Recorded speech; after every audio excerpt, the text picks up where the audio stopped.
With inches of snow pilings and temperatures dipping 15 degrees below zero, Tyson Steele was alone in the Alaska wilderness, fighting for his life. He decided to do something desperate in hopes that he would survive to tell his story. And just when he had nearly given up hope, search teams spotted a clue. Hello, wonderful people. I'm Scott Leffler for WonderBot. And here is... Stranded in the freezing Alaskan wilderness, a clue in the snow cracks the story of this missing man. Before we begin, make sure to smash that like button, subscribe to our channel, and click the notification bell for more amazing videos.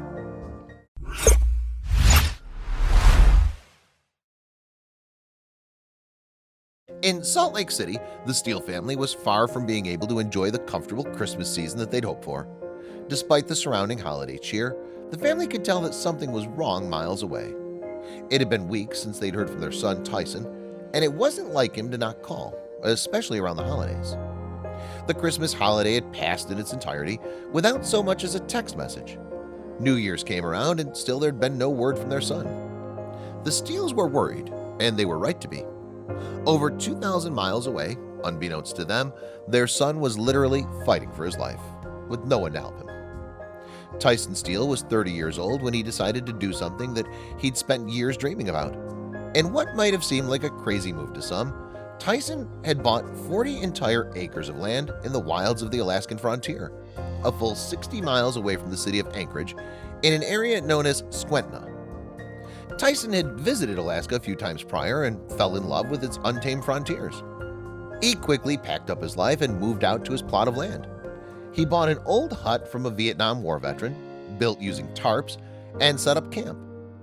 But it wouldn't be long before this dream turned into a nightmare. Living so remotely would be a continuous challenge, and yet while Tyson knew that, he wasn't exactly the most well-trained camper. He'd grown up inspired by his grandfather, who hunted and fished. "I continued kind of the wilderness tradition," Tyson said in an interview. "But there was one problem. I'm not exactly trained," Tyson admitted. "I've just been in the outdoors and in the outdoor industry." He'd worked in a gear shop, so he knew about the tools he'd need and how to use them. For the rest, he carefully studied YouTube videos. Then, one night, Tyson made a life-threatening mistake. Out in the middle of nowhere, there weren't exactly the same amenities that could be found in most homes or cabins. Instead, Tyson had to rely on a wood-burning stove so that he could heat his home and prepare most of his meals. He was used to the wood stove, seeing as he'd had one growing up as well. That's why it was so surprising to him that he could have made such a huge miscalculation. It started with a pretty hasty mistake. "My wood stove is very, very old," he told Alaska's Department of Public Safety. But that night he had attempted something with his stove that he'd never done before. Tyson explained his mistake in an interview. "I got hasty and I put a big piece of cardboard in the stove to start the fire, which I knew was a problem. I knew not to do that." Despite cutting some corners with a quick move, it seemed like the cardboard was working for Tyson's wood stove. By the time that Tyson crawled into bed on that night, either on December 17th or 18th, everything was still going according to plan. He drifted off to sleep like any normal night. But in the middle of the night, Tyson woke up to something strange.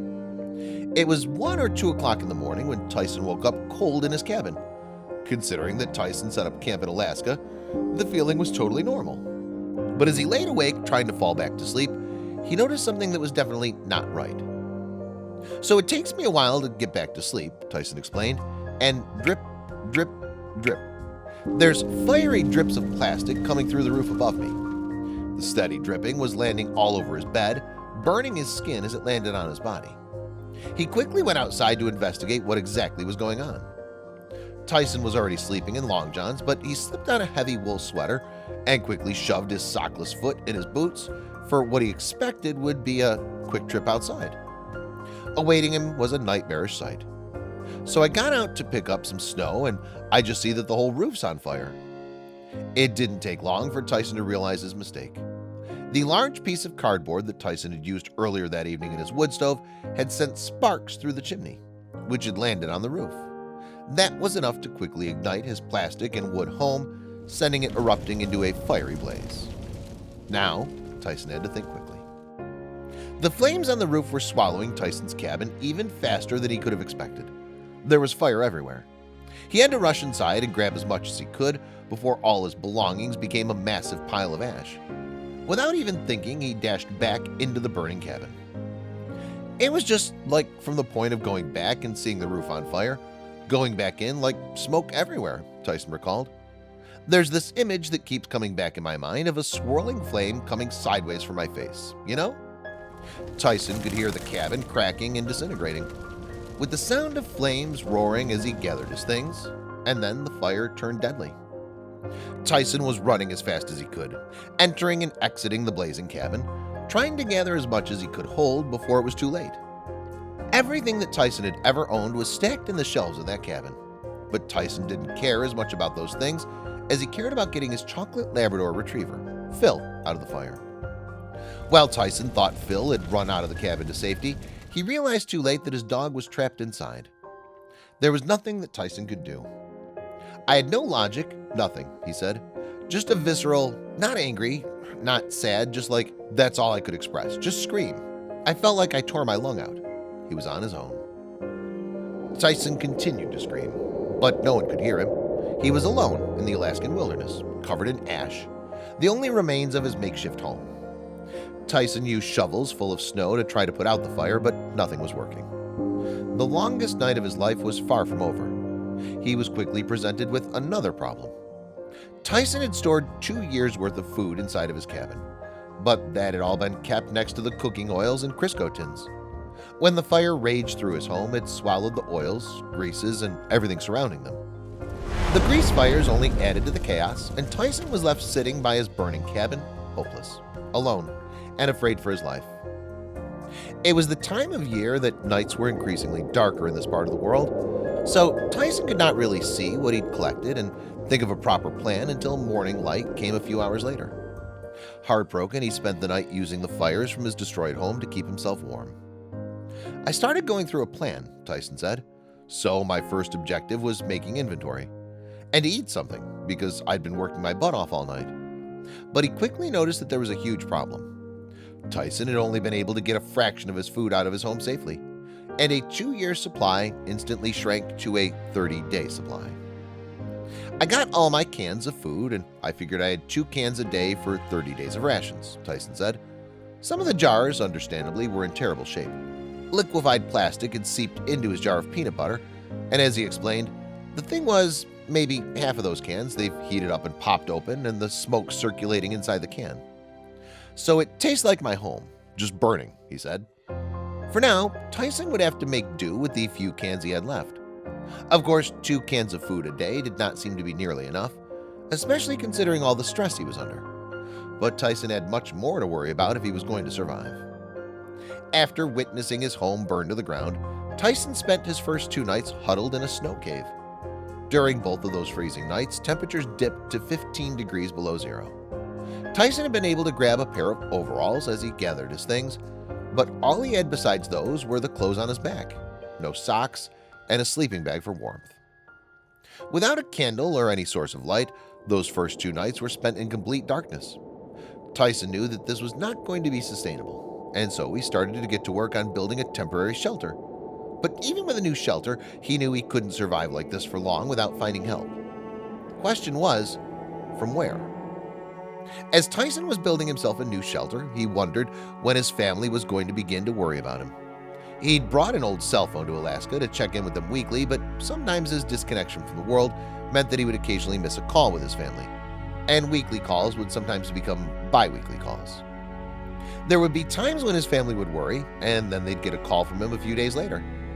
Now Tyson was left wondering how long exactly it would be before his family stopped blaming his poor phone habits and started to really worry for his life, and whether he'd still be alive by then. Snow was piling down in the woods, and Tyson became increasingly panicked. He started to think of a plan to try to find help on his own. As far as he knew, his closest neighbors were a full 20 miles away. Tyson had heard rumors that there was another camper at Donkey Creek Lake, about 5 miles from where he was. But Tyson wasn't sure if there was any truth behind those rumors. Maybe he'd walk 5 miles to this lake only to find himself just as isolated as he had been back at the camp. The risk was high, but he was beginning to think about making the trek. And then, once again, everything took a turn for the worse. If Tyson's parents became worried and alerted the police, Tyson knew that the only way they were ever going to reach him was by helicopter. The trees were too dense near his campsite, and to further aggravate logistics, snow had been barreling down. First there was a foot of snow, then another 6 inches, then more, until there was over 5 feet of snow piled in some areas. Tyson knew that one of his only chances of getting rescued involved making use of the frozen lake nearby in hopes that the ice might be thick enough for a helicopter to land on. But Tyson's snowshoes had holes in them, and so he spent days just trying to walk a quarter mile. His plan wasn't going to work, and he was running out of time and food. Tyson's plan involving the lake, he realized to his dread, was simply not viable. There was no way he'd be able to trek out there with all of his things that he'd need to survive. Instead, he went back to the ruins of his campsite. While trees surrounded the area, he saw that the actual homestead of his land was relatively clear. Tyson had lost track of just how many days he'd been stuck in the freezing wilderness. He began to build out his shelter so that it could outlast however long he'd be stranded. But he needed to do something more than just sitting and waiting. And that's when he came up with a scheme that would utilize very few tools he had on hand: snow and ash. Skwentna, where Tyson was stranded, is an area in Alaska known for its miles and miles of wilderness devoid of any signs of human settlement. Spotting Tyson hidden somewhere in these woods would be nearly impossible, especially considering that the land he himself owned took up 40 acres. So Tyson began to work on a way to get himself noticed. Tyson carved a gigantic SOS sign into the snow. To make it more noticeable, he filled the letters in with ashes taken from his fire-ravaged cabin. But almost as soon as he'd finished filling in the letters, he'd have to start all over again. Snow steadily continued to fall, and his plead for help was repeatedly covered in snow. Would it even work? Tyson would occasionally see planes flying above his campsite, but they were all way too high in the sky to notice his desperate SOS message. Nonetheless, this didn't stop him from waving his arms and legs for his life each time he heard the whir of a plane engine. For those few seconds after hearing a plane, Tyson felt a surge of hope. But as they faded into the distance, Tyson was alone, worried even more that there might not be a way out of the situation he found himself in. In the meantime, he was able to salvage his old wood stove and began to build a shelter around it, but he was quickly running out of food. Tyson was able to build a small, temporary shelter around his old wood stove and finally was able to find just a few matches that were salvageable. To save himself from freezing, he basically kept the wood stove burning at all hours and huddled around it for warmth. But the cabin was still barely visible. The wood stove could barely keep the shelter warm anymore. One night, Tyson remembered putting some liquid into a bucket and keeping it mere inches away from the fire. Within minutes, everything inside the bucket had frozen. That gives you an idea, Tyson said of the temperatures. Tyson worried about how much longer he could survive like this. Far away, there were others worried for his safety too. Having a son who was living in the Alaskan wilderness meant that Tyson's parents were pretty used to not hearing from their child for a week or two at a time. But this was markedly different. When Christmas came around, for sure, that's when we were like, something's wrong. This isn't like him to not communicate, his mother said. When New Year's comes, and that's when we called the pilot. It's been weeks since Tyson's cabin had caught fire, and finally, although Tyson was not aware of it at the time, there was somebody actively searching for him. After Tyson's parents had alerted a pilot about their son, a plan was set in motion to check in on the camper's well-being. The Alaska Department of Public Safety and Alaska State Troopers took out helicopters to take a look at Tyson's land. And once they did, they couldn't believe what they'd seen. 1060, next 1060 at 1300 hours. As soon as they reached the clearing where Tyson was camped, they saw the massive SOS symbol standing out against the white snow with its dark ashes. Suddenly, they saw a man running out of a shelter, waving his arms for his life. After a full 23 days stranded, Tyson was finally being rescued. After living in the Alaskan woods for months and being stranded for over 3 weeks, troopers found Tyson covered in soot, charcoal, and ashes. His hair was matted into near dreadlocks, and rescuers described his look as vaguely reminiscent of the actor Tom Hanks' character in the movie Castaway. But despite his appearance and having miraculously survived a harrowing near-death experience, Tyson seemed to be in good spirits. He was quickly airlifted back to civilization and was given a shower along with his specially requested meal of a McDonald's combo meal number 2. Troopers called Tyson's family to alert them that they'd found their son, but soon thousands more people would hear about Tyson's unbelievable story.